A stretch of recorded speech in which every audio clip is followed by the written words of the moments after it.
7 News is on fire alert. The Hyde Park fire grows to more than 54,000 acres today. The fire is still only 20% contained. And we learned today at least 112 homes have been damaged or destroyed by the fire, and that number is expected to increase. More than 1,500 fire personnel are now working the fire.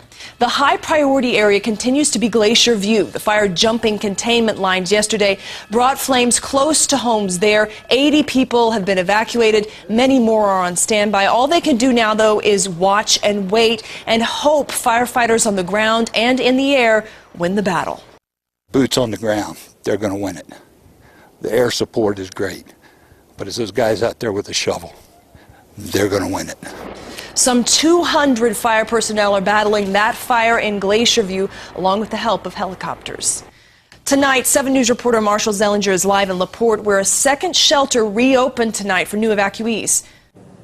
Jacqueline Cash Laputer Middle School served as the original evacuation center, but it was closed due to poor air quality. You'll remember earlier this week this area had that red glow to it because the fire and smoke were so close. It's now reopened for those Glacier View residents who want to come here. It also served this area as a brief distraction for some other evacuees a little more than 3 hours ago.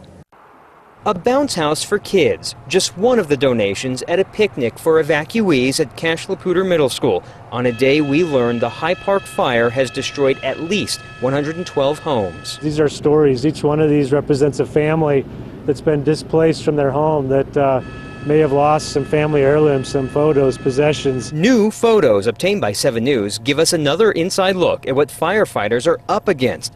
Despite the efforts from the ground and air, we've learned most of the homes were destroyed over the weekend when the fire started. Authorities still trying to get an accurate count. It's going to continue to grow, and we'll have a somewhat larger number tomorrow. The hay we had up there, of course, is gone. The grass is gone. Terry Anderson owns the Tip Top Guest Ranch in Risk Canyon.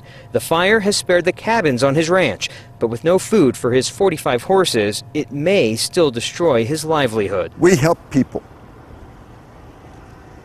And I'm not one to ask for help very easy. Understandably emotional, Terry hopes donations can help keep his business open, even though the fire is doing its best to keep it closed. The reason the Red Cross reopened this evacuation center, we're only about 30 minutes away for those Glacier View residents at this point. If they were to go to the Ranch Evacuation Center in Loveland, that would be almost an hour drive. Reporting live in LaPorte, Marshall Zelinger.